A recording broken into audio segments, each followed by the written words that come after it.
कि इस मुल्क की अदालतें, इस मुल्क के निजाम, उन्हें यह दिख रहा है कि CNRC जैसे कानून की मुखालफत करता है, वो बोलने लगे तो वो गुनाह है।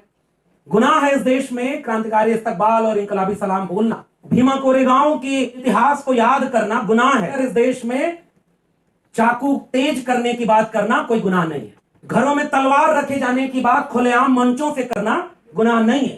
संविधान को तार तार करके जलाना, भगवा रंग का संविधान पेश करना गुनाह नहीं है। धर्म संसद का नाम लेकर के एक सम्मेलन करना और उसमें घोर अधार्मिक और हिंसक बातें करना गुनाह नहीं। हमें फक्र है उन गुनहगारों पर जो इस मुल्क की जमहूरियत को बचाने के लिए हमारे हिस्से की लड़ाई लड़ते हुए जेल में, और जो हकमार बैठे हैं वो आवाज खोले घूम रहे हैं और इस मुल्क को बेच करके अपने दोस्त को दुनिया का दूसरा सबसे अमीर आदमी बना। कि कैसे इस देश में फ्रीडम ऑफ स्पीच होनी चाहिए, जो हर तरह की बोलने वाली आवाजों को बिकते हुए बाजार में खरीद ले रहे हैं। वो एक सांस्कृतिक संगठन है और उसके मुखिया बोल रहे हैं कि हां, हम इस देश में मुसलमानों को रहने देंगे।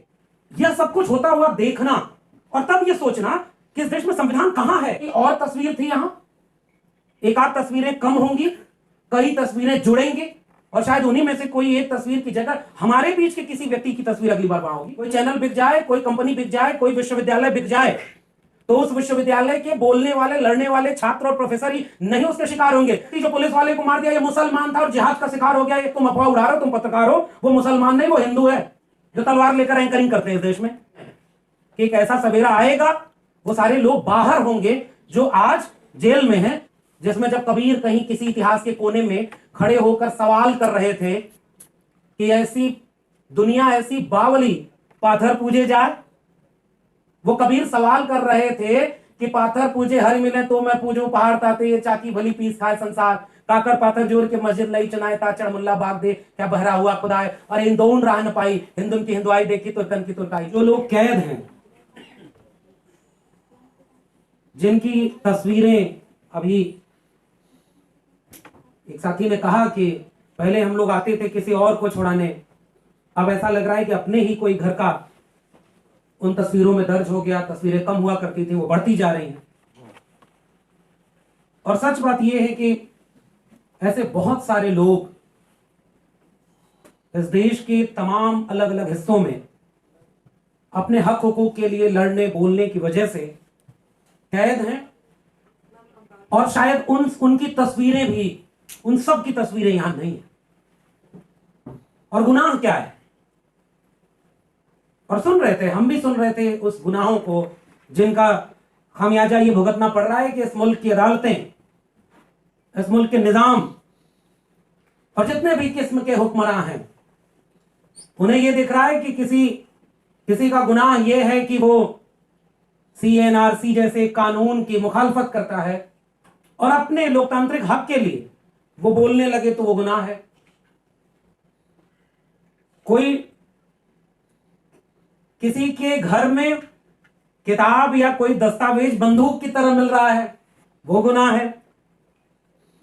और एक और किस्सा आपने सुना अभी कि किसी पुलिस थाने में चोरी हो गई और किस चीज की चोरी हुई नहीं पता। चोरी हुई महाराष्ट्र में, और वहां के बाद दिल्ली के एक प्रोफेसर को उठा लिया गया और ये उनका गुनाह है जो उन्हें पता ही नहीं, ना उनके घर वालों को पता, चार्जशीट पर फाइल नहीं हुई रही है। ये सब गुनाह है। गुनाह है इस देश में क्रांतिकारी इस्तकबाल और इनकलाबी सलाम बोलना। गुनाह है इस देश में आदिवासियों के हक के लिए लड़ना। भीमा कोरेगांव की उस इतिहास को याद करना गुनाह है। मगर इस देश में चाकू तेज करने की बात करना कोई गुनाह नहीं है। घरों में तलवार रखे जाने की बात खुलेआम मंचों से करना गुनाह नहीं है। इसे दिल्ली में भारत के संविधान को तार तार करके जलाना और सेमिनार करके भगवा रंग का संविधान पेश करना गुनाह नहीं है। इसी देश में आज के वक्त धर्म संसद का नाम लेकर के एक सम्मेलन करना और उसमें घोर अधार्मिक और हिंसक बातें करना गुनाह नहीं है। इस देश में गुनाह की परिभाषा बदल गई है और इसलिए मुझे लगता है कि ऐसी परिभाषा में हमें फक्र है उन गुनहगारों पर जो इस मुल्क की जमहूरियत को बचाने के लिए हमारे हिस्से की लड़ाई लड़ते हुए जेल में। और इसलिए हमें जोखिम उठाना होगा, सच कहने का जोखिम। और जिन्होंने जोखिम उठाया उसी का तो खामियाजा वो भुगत रहे हैं। और सच बात यह है कि मैं बतौर नागरिक जब इस तरह के कार्यक्रमों में पहले भी हम शामिल हुए हैं और अब भी जब भी आते हैं तो हमें लगता है कि हम तो कितनी सहूलियत में जी रहे हैं। हमें पता ही नहीं कि हमारे हिस्से की लड़ाई कौन लड़ता हुआ कितनी मुश्किल में है, उसका परिवार कितना कुछ झेल रहा है। जो हक की लड़ाई के लिए लड़ने गया उसे इतना झेलना पड़ रहा है, और जो हकमार बैठे हैं वो आवाज खुले घूम रहे हैं। वो देश लूट लें, वो सब कुछ कर लें, अब वो अपने लोगों को हुक्मरान बनाएं और इस मुल्क को बेच करके अपने दोस्त को दुनिया का दूसरा सबसे अमीर आदमी बना दें। और अब तो ऐसा हो रहा है कि जैसे सबसे बड़े इंटेलेक्चुअल वही हैं, वो टीवी पर बैठकर इंटरव्यू देंगे कि कैसे इस देश में फ्रीडम ऑफ स्पीच होनी चाहिए, जो हर तरह की बोलने वाली आवाजों को बिकते हुए बाजार में खरीद ले रहे हैं। उनका चैनल पर इंटरव्यू चलाया जाएगा। और दूसरी तरफ एक ऐसा सांस्कृतिक संगठन है भाई इस देश में जो गैर राजनीतिक है, जो राजनीति नहीं करता, वो एक सांस्कृतिक संगठन है।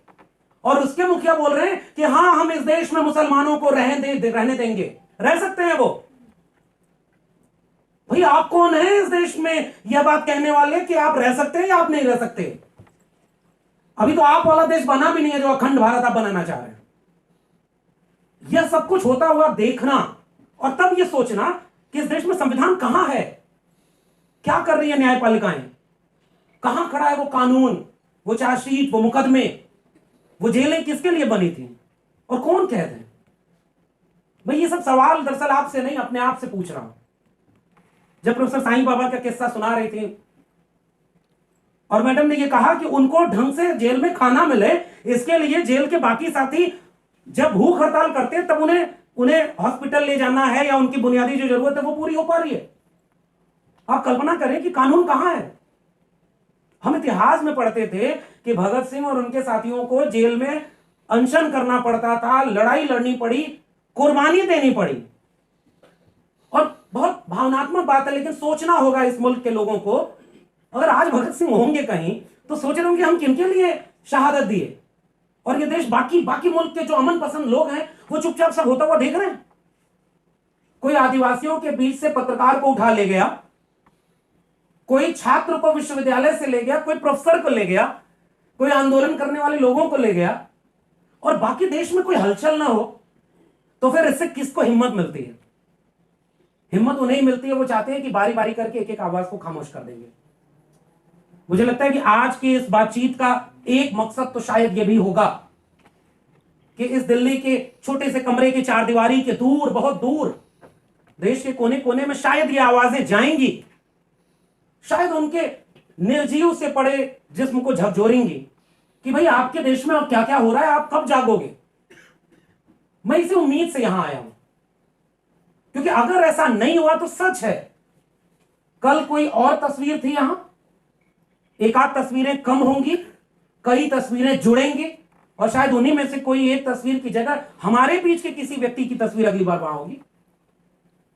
और क्या शायद मतलब हम लोग उसका इंतजार कर रहे हैं। मुझे चेगवेरा की एक पंक्ति याद आती है कि उसने कहा कि मैंने कब्रिस्तान में उनकी भी कब्रें देखी जो केवल इसलिए नहीं बोले कि हक की या सच की बात बोलेंगे तो मारे जाएंगे।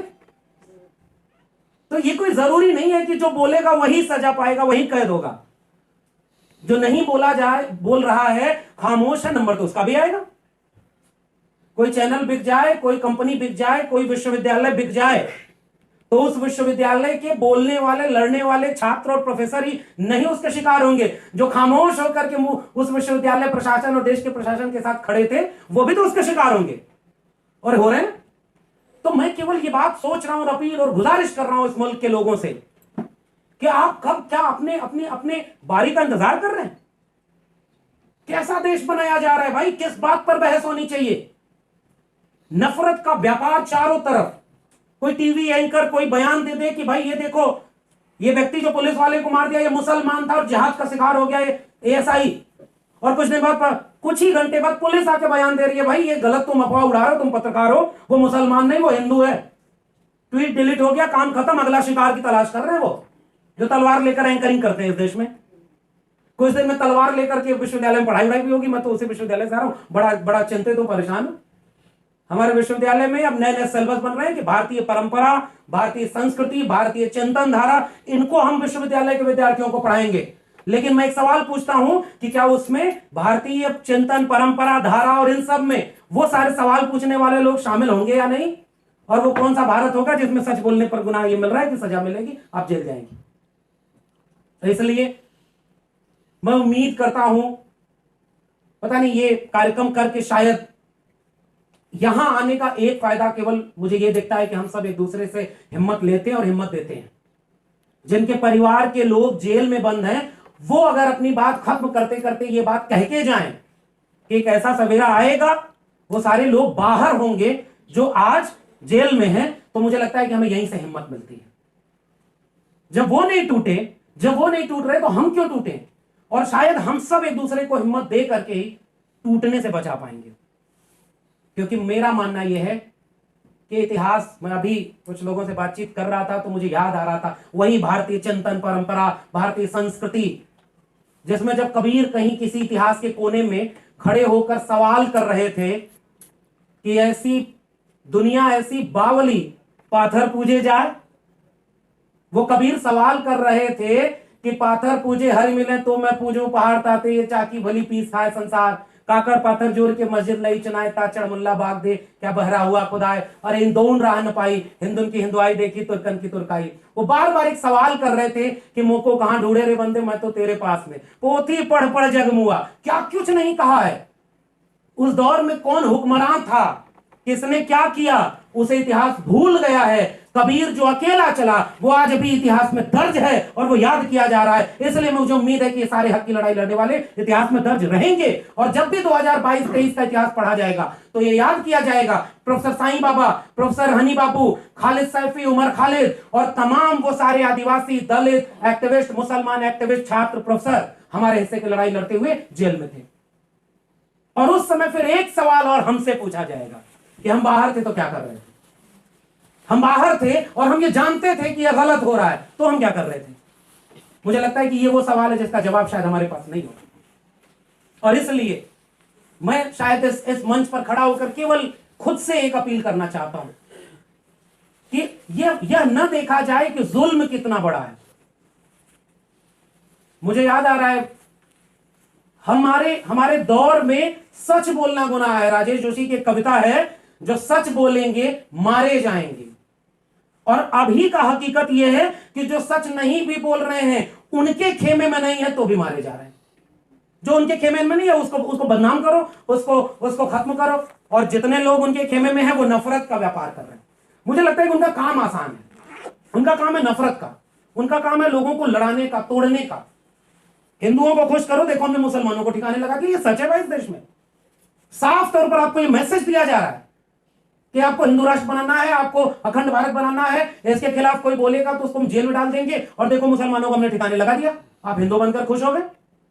फिर अचानक दूसरा गेम कि ये देखो हमने आरक्षण खत्म कर दिया, सारे सरकारी संस्थानों को नीचे हाथों बेच दिया, तुम अपर कास्ट हो तो तुम भी खुश हो लो, देखो हमने ये संविधान खत्म कर दिया।